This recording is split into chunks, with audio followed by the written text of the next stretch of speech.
This is The Joe Gaither Show on BamaCentral.com.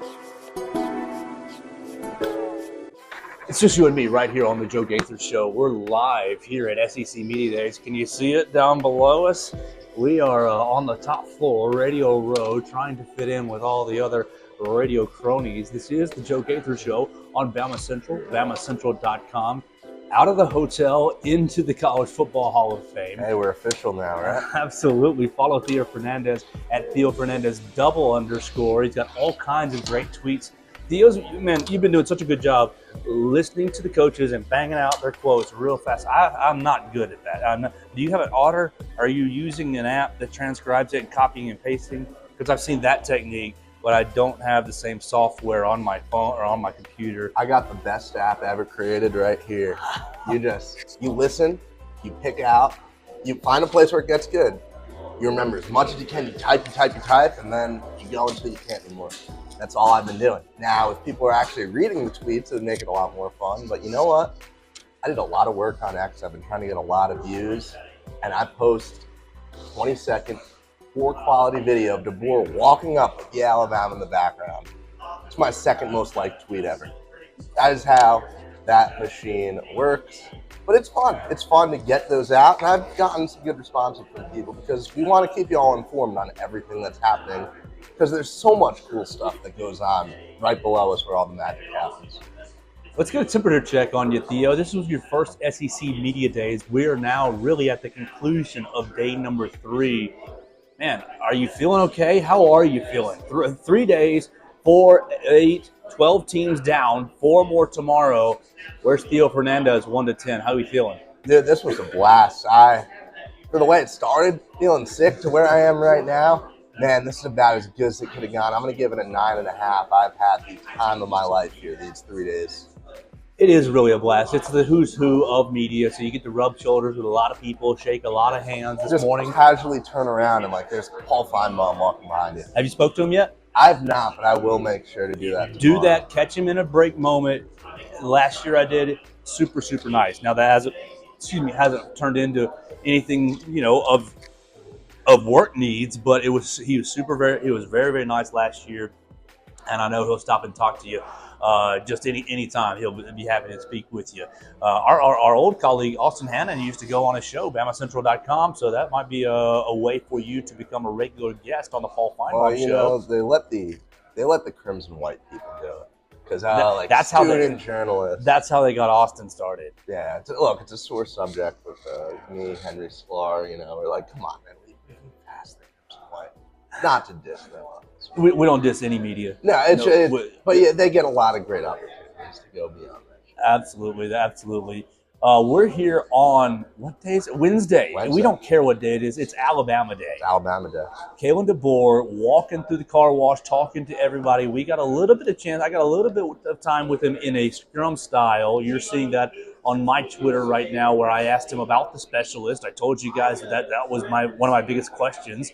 And Theo got right in there and asked him about going to Keelan Russell's sister's funeral and why that was important for him to do instead of recruiting.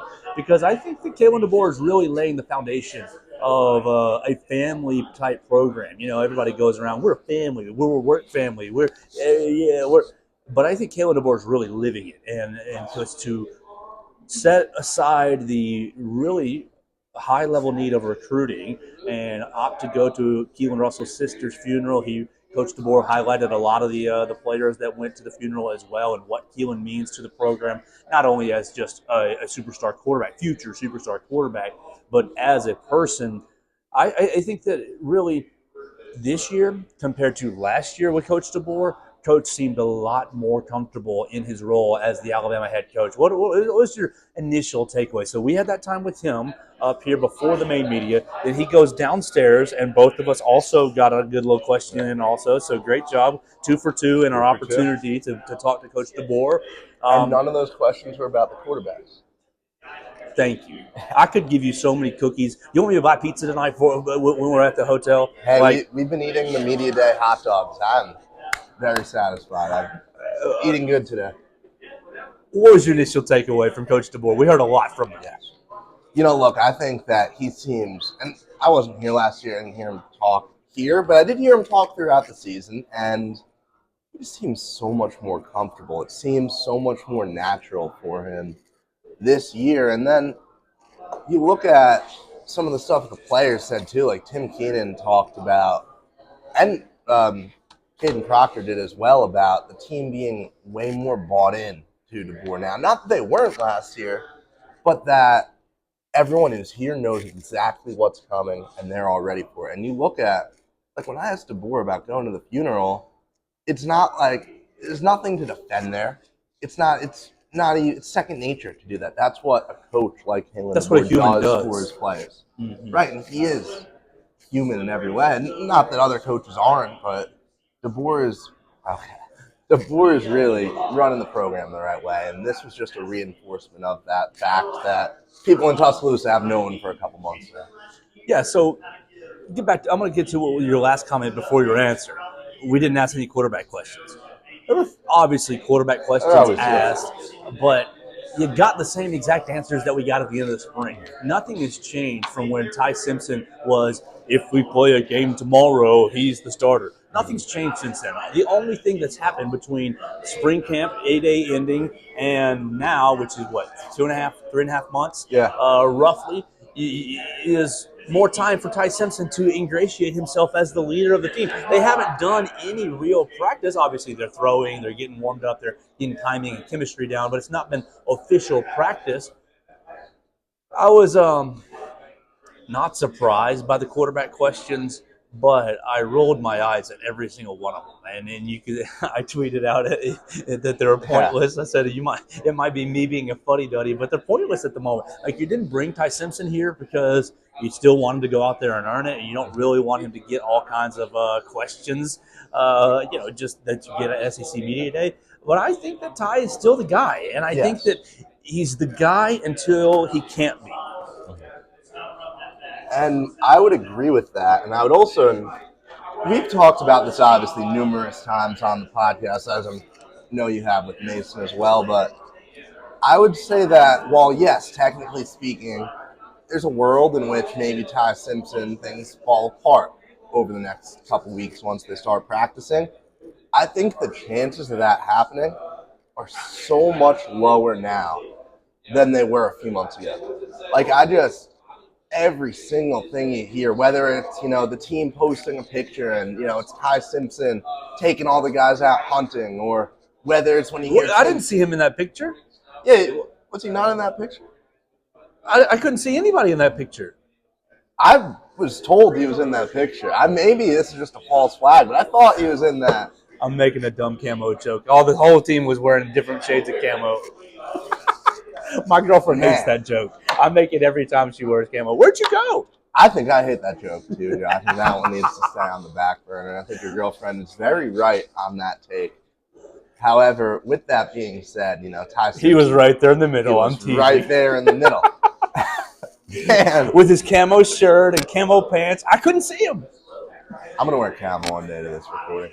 With that being said, I think Ty Simpson really has just stepped up as a leader and a guy that Alabama should feel good about. And this reinforced it because, while not an official starter, everyone officially views him as the starter. That is the way that I would put the state of the situation right now. So we're hanging out here at the College Football Hall of Fame. We've addressed the quarterback just a little bit because that's all there is to it, in my opinion. It's Ty Simpson's job until he's 4 drives into the Florida State game and you haven't got a first down yet. I mean, I think that's what the bar is. You got to move the ball in the Florida State game adequately. You can't be looking like a chicken with your head cut off. And as long as he continues to grow week by week by week by week, I think he's going to have the job. I mean, look, Keelan Russell's really, really talented, and I think we're all excited to see him play. But for now, we are very much in a Bryce Young, Mac Jones situation. I think Ty's going to play better than Mac did and be more dynamic than he was, but I just don't see Keelan Russell getting his opportunity unless Ty Simpson just absolutely crumbles in the early part of the season. Agreed. Now, one one last Ty Simpson comment, and this is going to be much to the chagrin of Dax, who will not like this at all. Ty Simpson not on the ballot, not even an option to vote for. No, that's not true. Quarterback. Really? Yeah, no, he is not there. I filled out my ballot earlier today, and he is not on the list. You have about 10 somewhere between, I want to say like 8 to 10 QBs. I forget the exact number. Joe is double checking right now, but I filled it out earlier. He is not on there.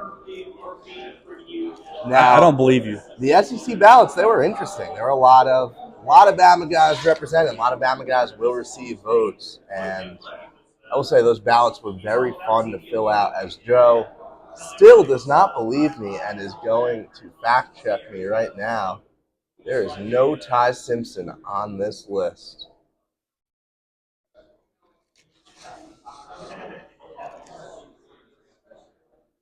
Now, come on.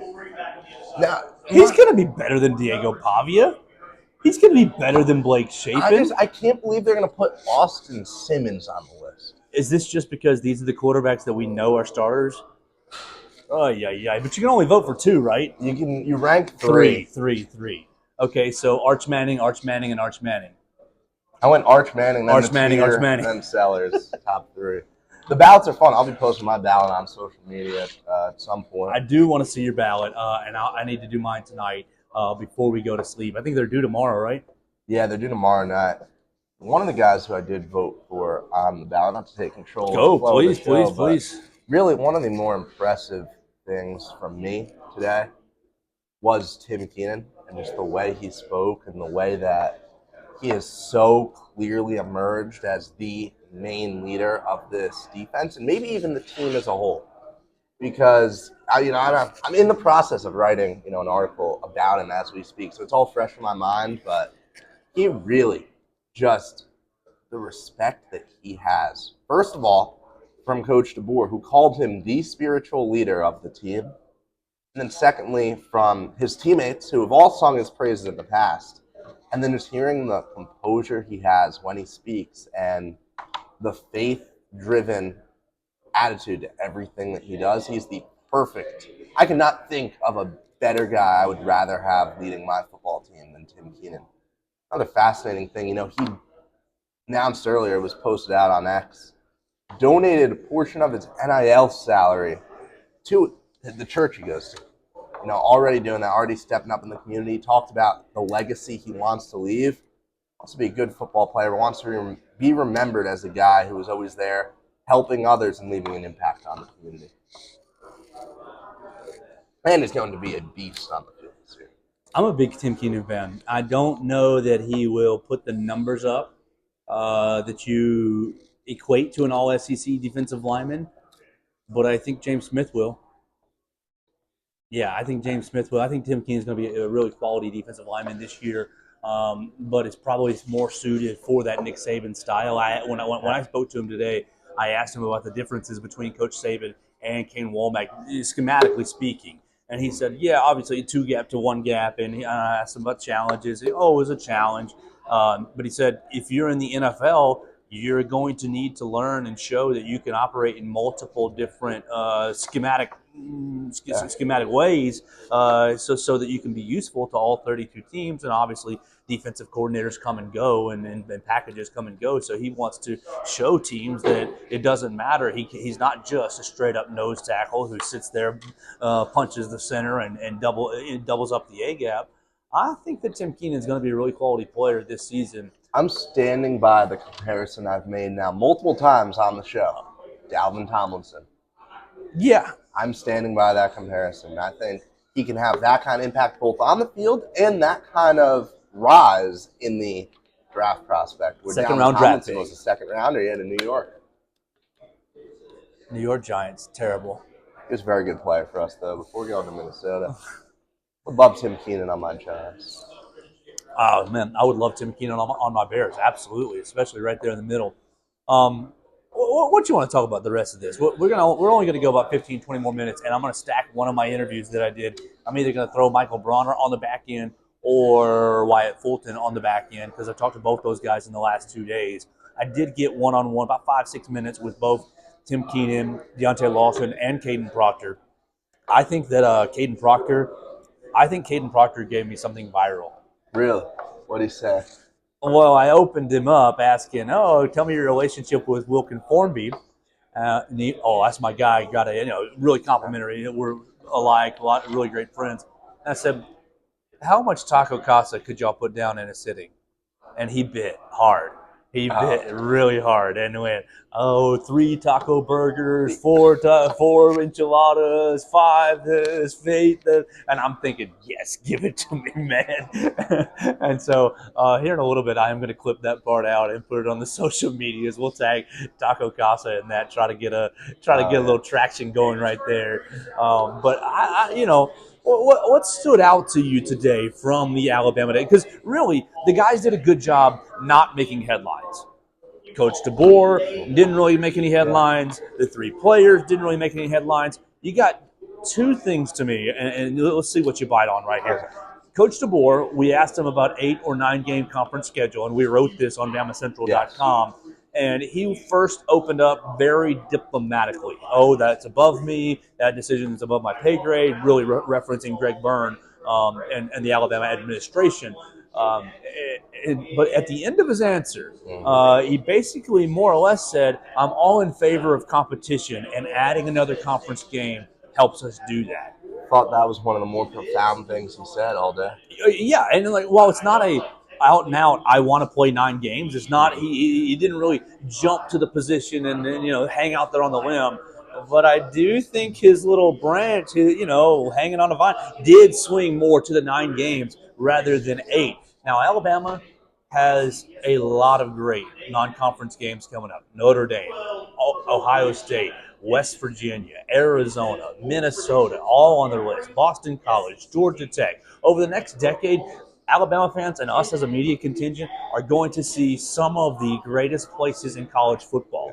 And look, selfishly, Greg Byrne, please do not cancel those games. Please, if the league goes to 9 games, Greg Sankey's going to get his wish because he can up the revenue with everybody. He can go to the broadcast partners and squeeze out another couple $1 billion per se, and he'll have another week of football. But Alabama's going to have a little problem because Alabama's got some years 2, a couple like next year 3. You're going to have 3 big marquee non-conference games: USF, Wisconsin, USF, Florida State, and West Virginia. Excuse me. Are your 3 next year in 2026? Well, are you going to cancel any of those and get out of it and schedule the Little Sisters of the Poor instead? I think that, one, it made me super juiced up to hear Coach DeBoer give a little lean. I don't want to push him too hard into one area because he was diplomatic at the start, but I'm just reading in between the lines. It seemed like he was more comfortable or wanting to go to the 9 games. One, love to see that out of our coach, kind of embracing the competition. And 2, will those non-conference games survive if the SEC adds a 9th game? Well, I'm right in the same boat you are, Joe. I'm praying that they do. Because don't you want to go to the horseshoe? I want to go to all of those. I want to hear Enter Sandman in a couple years when we go up to Virginia Tech. Like, who doesn't?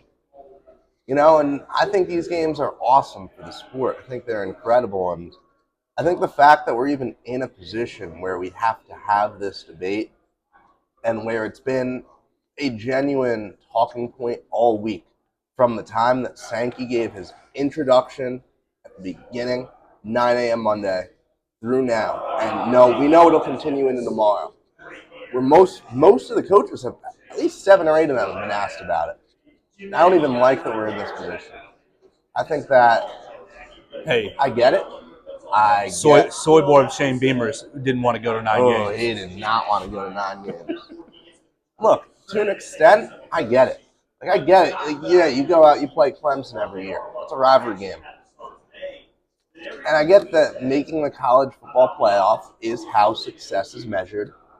And it brings about a huge revenue boost. And it does so much for your program. Just keep playing these games, man. It should not have to be this difficult. First of all, I do believe that the college football playoff is going to get to a point where they are showing that they really value these games that much. I think, look already at the backlash that Indiana has gotten over the past 24, 48 hours for being such cowards that they have to pay to cancel a series. It's not even a big-time team. Virginia, we're talking ACC bottom team. Go Cavs. Nothing against Virginia. No, but it is what it is. Keep going. Yeah. You're right there. The fact that we even have to have these conversations is atrocious.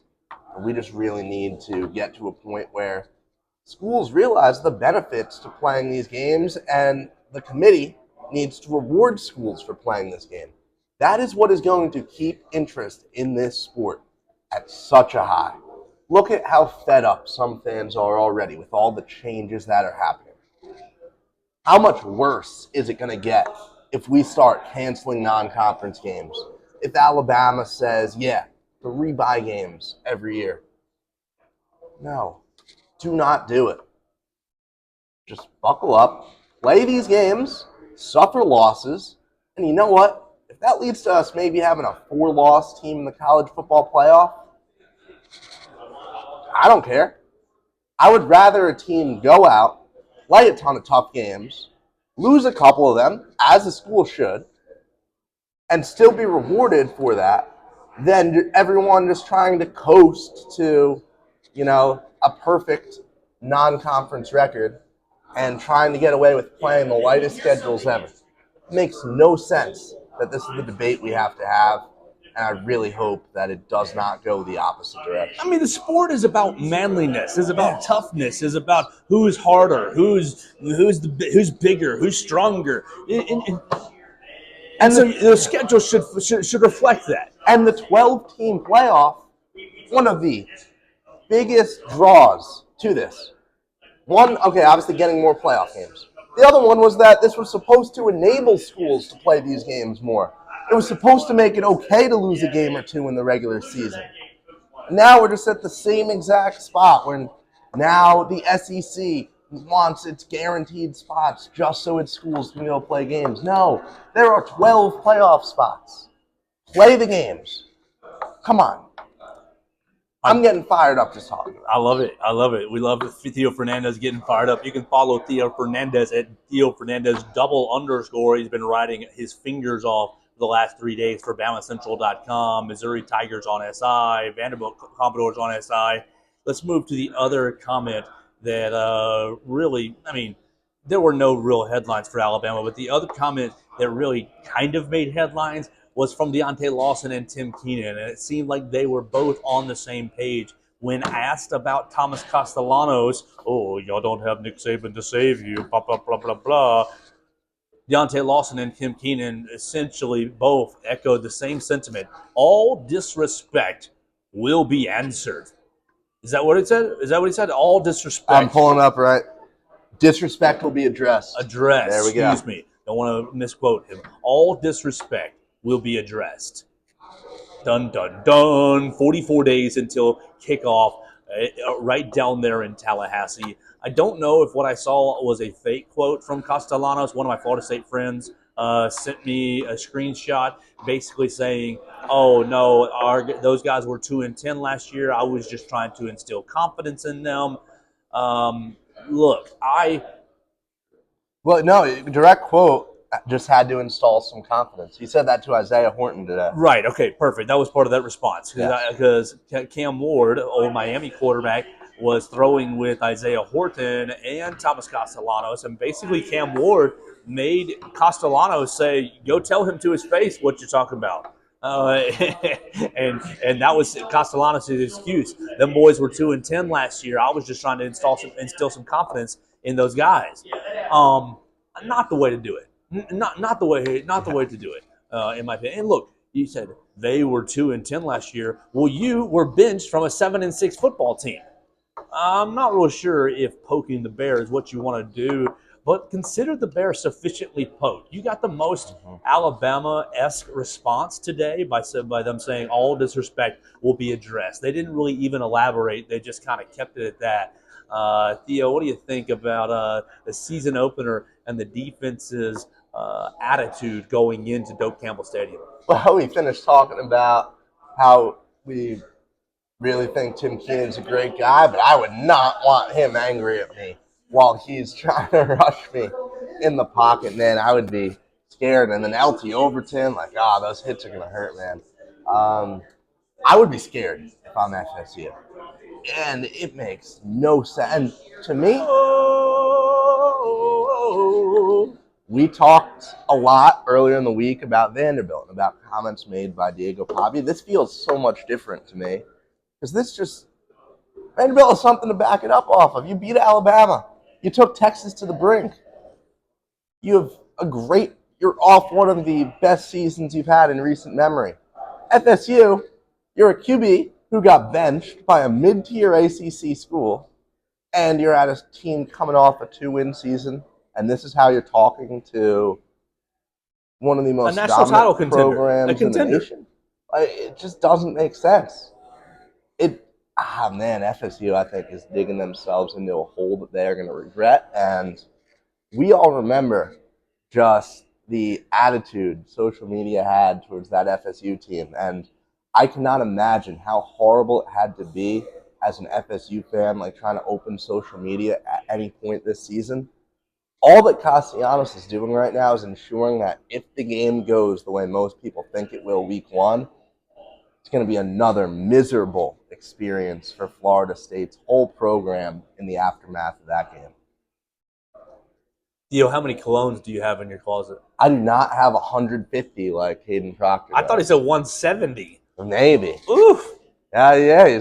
Big guys stink. That's what he says. And I think I have three little miniatures in my bag in the bathroom, and I'm obviously not as big as Caden Proctor. If he doesn't have an NIL deal by the end of the month, then the whole system's broken, right? If some cologne company doesn't give him his custom, come on, man, this is literally protection by Proctor. A changeup right over the middle, just waiting to be knocked out of the park right here. This is the easiest NIL deal of all time. Armani, protection by Proctor. Dolce & Gabbana, protection by Proctor. Watch out, we're giving away good ideas. Yeah, no, it's gonna be kind of sounds like a condom ad. Well, okay, then rename it then, because they got to do something like is it what is it? What's the Black Panther, Blue Panther from Anchorman? Sex Panther, that's the one from Anchorman. It works 60% of the time, it works 100% of the time. So what would you call Caden Proctor's cologne then? Not if it's not protection by Proctor. I was just going for the alliteration. Is it knockout scent? Knockout scent. But that sounds like it stinks. That sounds like it's not good. I was gonna say we'll come in Monday morning with some great ideas for this line. Leave us a voicemail. What would you title Caden Proctor's cologne, his custom cologne? 205-462-7340, extension 800. I think there's some good ideas. We just got to think them up a little. I'm still leaning protection by Proctor, but I think it can get beat. I think that's about a B answer. I think that there's a B plus and A minus answer as well. So we'll see. Well, we're about done here at SEC Media Days at least for the day. We've got Missouri, Arkansas, and Kentucky, and one more tomorrow. Who else haven't we heard from? Missouri, Arkansas, A&M. Texas A&M. That's right, Texas A&M and Kentucky. So another four teams tomorrow. We'll be here at least for the Missouri day. Alabama not playing Arkansas, Kentucky, or A&M, so probably going to punt on those. Theo, just wrap this up with a minute or two on your favorite thing you've seen, something else that stood out to you, maybe something I didn't bring up, anything on your brain from SEC Media Days, either today or all 3 days. Look, this has just been such an incredible event. Grateful again to have had the opportunity to cover it so far. And one of the things that I'll say is Alabama, always known as Saban's players, so media trained. They're not going to say anything. And what I'll say is that we came in knowing that these were the 3 players that were coming. I think the general consensus among reporters was there might not be a ton of incredible content. Not that they're boring players, but that I don't think we expected a ton in the way of personality, fun answers. I will say I was pleasantly surprised by the amount of, I'd say, first of all, personality, flair that we got out of them. So I'm kind of wondering, not that they're moving away from that Saban level of, oh, like everything's typecast, like robotic almost. The process. I almost wonder if, okay, maybe now there's some more breathing room there, because nothing at all provocative or, possibly that's going to offend another team was said at all. But with that being said, it felt a little different to me than what I'm used to in the past. I don't know, were you picking that up at all, Joe? I do feel like Caden Proctor showed me more personality than I was expecting in our one-on-ones. And I do think that Deontay Lawson was more open today than really I have ever heard him. And Tim Keenan's always been just a little bit more, not braggadocious by any means, but he's always been able to show his personality to a degree. And so, yeah, I'll go with you. It was more interesting today than maybe I was expecting. Not in the sense of, oh, here's a spicy quote or here's bulletin board material, but in the sense of they showed their own personalities a bit more than maybe the Saban robots would have ever shown. I'd say in a very healthy way. Yeah, absolutely. None of them made a fool of themselves by any means. None of them, said anything too outlandish by any means at all. But I will agree with you that there was just 3-4% more personality than maybe I was expecting. Which, look, as reporters, we love that. 1,000%. Yes. This show is brought to you by Derek Daniels, State Farm Insurance. We haven't told you about Derek in a day or so because everything's been so busy. But make sure you call Derek Daniel for all of your insurance needs. 205-758-3391. We're live in the College Football Hall of Fame. We're going to be here for one more day. Derek Daniel is going to be in the office 5 days a week, right there in Northport, just past the Tiger Rock, just past the Rustic Rehab on the left. Call him at 205-758-3391. Home, life, auto insurance, renter's insurance. The boat season's starting to come down, so if you're buying a boat late, you can get your boat insured by Derek Daniel. Bundle all of your insurance together and save some money. Call him today, 205-758-3391. Now, we're going to conclude this program with one of our interviews. I think that I'm going to go ahead and play Wyatt Fulton from Tide 100.9. He joined me yesterday right here from Radio Row. You hear him in the afternoons from 1 to 2 p.m. on 100.9 T-Town Sports Daily. He's interviewed a lot of great guests this week as well, and he is a lot more football focused than I am. We love football on this show, but we like to color outside the lines as well. I think Wyatt Fulton likes to keep it inside the white lines and all about ball. So we encourage you to check out his show on Tide 100.9 and enjoy our interview with Wyatt yesterday right here at College Football Media Days. We'll wrap up the show with that, and we'll talk to you again tomorrow right here on the Joe Gaither Show on Bama Central and BamaCentral.com. We're back live right here at SEC Media. We're back live right here at SEC Media Days, and I'm here with Wyatt Fulton. You hear him every day on Tide 100.9, T-Town Sports Daily, 1 to 2 in the afternoon, leading right into Ryan Fowler. You follow him on the Twitter machine at FultonW_. We're going to sit here and talk some Alabama Crimson Tide. Wednesday is Alabama Day right here at SEC Media Days. We're here at the College Football Hall of Fame. Recording on a Tuesday, so we're just ahead of hearing from them. Texas is up next at the podium. We've already heard from a lot of Alabama's rivals. Just Wyatt through a day and a half. Doing a day and a half, a day and 3/4. What have been your overall impressions of SEC Media Day so far? It's been a ton of fun getting to talk a lot of SEC football here, and I think probably the winner of Media Days, this is going to be really bad for my listeners in Tuscaloosa here, but I think Auburn's kind of won Media Days here. You've kind of heard people trying to bait Hugh Freeze, even my question asking him, you're 0-4 against Georgia and Alabama, and he's handled it really, really well, I think, especially at the podium. Yeah, I mean, and he kind of brushed off the golf questions. He's not really biting on those comments, and he's brushing off any lane kipping, trolling comments. So really, for Hugh Freeze, it's going to be what happens not August 1st, but at the end of the month of September all the way through November. Since we're on Auburn, what are we thinking? What are you thinking for the Tigers this year? I think you look at Auburn, and I just got off the conversation with an Auburn guy, so I'm kind of having his thoughts in my head here too a little bit. That first week against Baylor is going to be super, super important. Massive. Playing on the road at Baylor, you're playing a really, really good Big 12 team, and so you've got to win that football game. Otherwise, you might be, 2-4 to start the season, playing at Oklahoma, against Texas A&M, getting Georgia at home as well. There's a real possibility if Auburn loses that Baylor game, they're 2-4 to start the year, and you're having a really uncomfortable conversation about Hugh Freeze. It would be the fourth time this decade Auburn starts a head coaching search.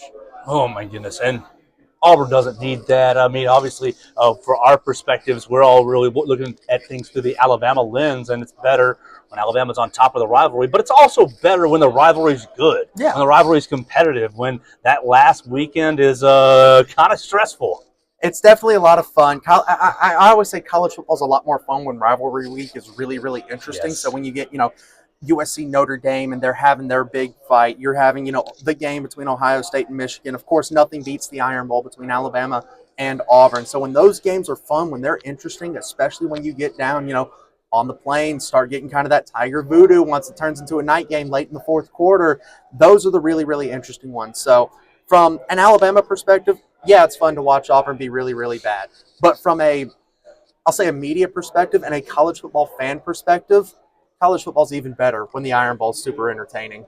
We're talking to Wyatt Fulton. You hear his program right there on Tide 100.9, 1 to 2 in the afternoons, T-Town Sports Daily. Let's get down to business. Alabama's on deck tomorrow morning. Will we have any headlines at all? Kalen DeBoer has been the master of saying a lot, but not saying anything over, 15 months now? Yeah. He's bringing Deontay Lawson, who really is not one for a soundbite. Caden Proctor, we haven't heard much from him in his time in Tuscaloosa. Tim Keenan has been a little more willing to say a thing or two, but still very reserved. Will Alabama make any headlines tomorrow? I think you're getting your prototypical Alabama day. Kalen DeBoer is going to come out. He's going to get asked a question about Ty Simpson, and it's going to be, we're having a competition. He's probably going to echo the sentiment that Ryan Grubb shared. Hey, if we have to play a game tomorrow, probably going to be Ty Simpson. He's probably going to share that sentiment tomorrow. That's going to grab the headlines, but that's nothing new. We heard that from Ryan Grubb in April. We heard it from him on our program here on Tide 100.9 over there. And so that's going to be your big headline. But outside of that, I think you're going to get a prototypical Alabama day. The secondary is going to get a lot of hype. Ryan Williams is going to get a lot of hype, all very much deserved. And then, of course, you'll talk a lot of trench play with Tim Keenan and Caden Proctor being in town. Well, Wyatt, what do you think about it? Is Ty Simpson going to be the guy this year? I think he's going to be the guy. I think I'd say 99% confident that week one, it is going to be Ty Simpson. You don't throw a true freshman out there in Keelan Russell in a road environment like Doak Campbell Stadium in Florida State. You just don't do that if you want that quarterback to have success. So week one, I'm like 99% confident it's going to be Ty Simpson. As you start to move through the season, you see kind of how Ty's playing out. You don't need 4,500 yards passing from Ty Simpson this season. What about 3,600? That's where our over-unders were last week. I think 3,600 is definitely doable. I'd say you need B+ to A- quarterback play from Ty Simpson. So if you're on a school grade scale, you're looking at like an 89 or to a 91. That's what you need from Ty Simpson this season. And at that point, you're looking at least a 10-2 record, and you're putting Alabama in the college football playoff when you talk about a 10-2 record. Absolutely. 10-2 is going to be really, a step forward from last year. Yep. The road schedule, really, really brutal. You're at Florida State. You're at Georgia. You're at South Carolina. You're at Missouri, maybe a sneaky one. Yep. You're also at Auburn. What's your take on the way the schedule really lines up for Alabama? You get all the revenge games back in Tuscaloosa, Vanderbilt, Tennessee, Oklahoma, everybody coming back to Bryant-Denny Stadium to maybe try to get the retribution there. What's your thoughts on just how the way the schedule plays out? I actually think the schedule plays out decently favorable for Alabama. You get that first road test, which is going to unite this team against Florida State. And so now you've got that close-knit team, that brotherhood there at that point. And so you get that against Florida State. Then you get 2 home games against ULM and Wisconsin. Wisconsin, you watched what they did last year up in Madison. They're going to do the same thing again back in Tuscaloosa. Then you get the bye week to spend that extra time focusing on Georgia. Yes, Georgia's going to be tough. It's a night game in Sanford Stadium. Kirby Smart said it today when you asked him the question. That's going to be an incredible environment there in Sanford Stadium. So you look at Georgia, that's going to be really, really tough. Then you get the home game against Vanderbilt, right? Then you go on the road to Missouri. That's my trap game here. I think that is for you guys as well. That's kind of the trap environment. Sleepy game in Columbia, not really into it. In between Vanderbilt and Tennessee, not good. Tennessee, you get that revenge game in Tuscaloosa. I asked Josh Heupel today. He's 2-2. The 2 losses have come in Tuscaloosa, so I feel really good about that matchup there. You get South Carolina on the road. Lenore Sellers is I don't want to call him a dark horse, but he's one of my candidates to go to New York. Oh, yeah. LSU at home. We know what Alabama does to LSU at home. Oklahoma at home, the revenge game. I like Oklahoma a lot this year. I think that could be a sneaky kind of game there as well, but that's back in Tuscaloosa. Eastern Illinois. Can we take a week off? Like, can we just go home for that week? And then, of course, the Iron Bowl down at Auburn. So, again, I think 10-2 is kind of this little sweet spot that you're looking at for Alabama.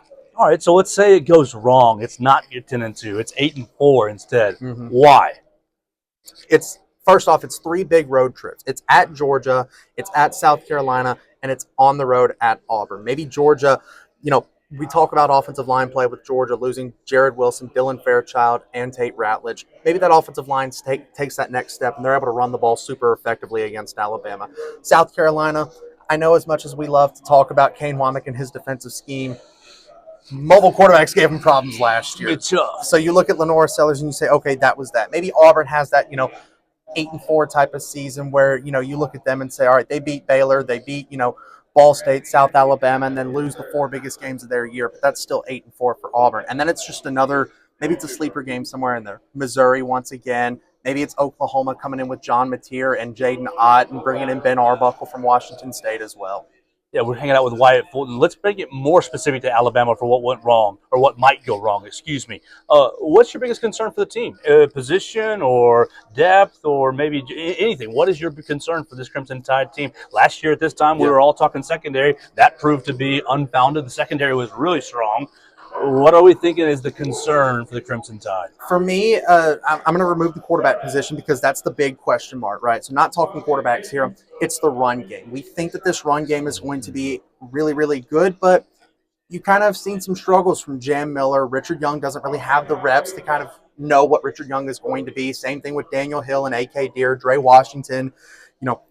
I think if Dre Washington's your best running back this year, that running game's not going to have a really good season here. No disrespect to him, but it's going to be a rough year if he's your best running back. And then to combine that, it's the run game, so that includes the offensive line as well. You're going to have a regression at left guard. I don't care who's taking that spot because you're losing Tyler Booker at that point. And then maybe it's right tackle. Wilkin Formby maybe doesn't take that step that you want Wilkin Formby to take, and then at that point you're looking at a true freshman in Jackson Lloyd to play right tackle for you if you're Alabama at that point. So if it is on Alabama, the reason that they maybe don't go 100% the way they wanted to, I think it's going to be the run game. They're going to put a little too much pressure on a guy like Ty Simpson, and that's where I think you can see Alabama get hurt. All right, so if it goes 10-2, maybe 12-0, is it because the defense is going to be so strong that it lets the offense figure out those questions that you just brought up as the season goes on? I mean, the defense gives me chills thinking about how strong they could be. This defense, last year's defense was the best defense scoring-wise since Jeremy Pruitt was the defensive coordinator at Alabama. I think this defense has the potential to be the best defense since 2012, maybe even 2011 when, in the national title, you don't let LSU cross the 50-yard line in that game. I think this defense can be really, really solid. Tim Keenan's going to be the dog in the middle of that defensive line. James Smith is going to be a superstar as well, you think. LT Overton, I think he's going to be able to complete a lot more of those sacks that he struggled with last year. The almost sacks. Yes. Led the team in pressures, was like 9th on the team in sacks. I think that'll change a little bit this season. Quay Russaw, you need him to develop that pass rush package. Experience at linebacker is huge this year. Mekhi Hill-Green, Justin Jefferson, Deontay Lawson, even though Lawson's not 100% healthy starting the fall camp a little bit, you expect him to be ready to go. So having that veteran experience in there, And this might be the best secondary since Pat Surtain was roaming the secondary here in Tuscaloosa. Damani Jackson, Xavier Brown, Keon Sabb, Bray Hubbard. I said it all last year. The defense almost got better when Bray Hubbard entered the lineup. So now you're going to have him as a full-time starter. And by the way, you've got a 6'4" freak of nature in Dijon Lee hanging out on the bench. You've got Chuck McDonald, who I think is a really big sleeper in this recruiting class, hanging out on the bench. And Xavier Mincy, who started the bowl game last year. He's your third safety. So you look at this secondary, I think this could be the best secondary since Pat Surtain was hanging around Tuscaloosa. Well, we're live here at SEC Media Days. We've been hanging out with Wyatt Fulton. Check out his show on Tide 100.9, T-Town Sports Daily, 1 to 2 p.m. right there in the afternoons. You can download the Tide 100.9 app, read all of his great work as well. Follow him on the Twitter machine at FultonW_. Anything else you want to leave the people with? What do we not cover about Alabama? The kicking, the punting. Oh, my gosh. That's why that's on my note card for Kalen DeBoer tomorrow. Everybody's gone, quarterback, right tackle, is Lawson going to be healthy enough?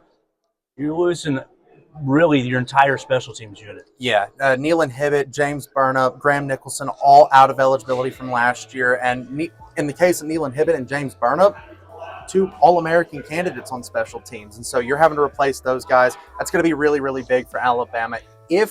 I'll go back to your other question, if something goes wrong and it's kind of on Alabama, it could be the special teams unit. Maybe a botched snap here or there. Maybe a shank punt that knocked off the side of the foot because you didn't have experience. Maybe it is, a missed field goal or something like that, costing you a 3-point loss at some point. So special teams are going to be quietly a very big point of emphasis for Alabama this season. Absolutely. Check out Wyatt Fulton on Tide 100.9, 1 to 2 p.m. Wyatt, thanks so much for joining me, man. Appreciate you, man. Absolutely. We got to get downstairs. It's Arch Madness about to happen. Arch Manning time, baby. Let's go. Manning Madness. We'll see you later. Thanks for joining us on today's edition of the Joe Gaither Show on Bama Central. Keep up with Joe on all his social media pages at Joe Gaither6. Subscribe, rate, and review the show on Spotify and Apple Podcasts, and be sure to read us daily at BamaCentral.com.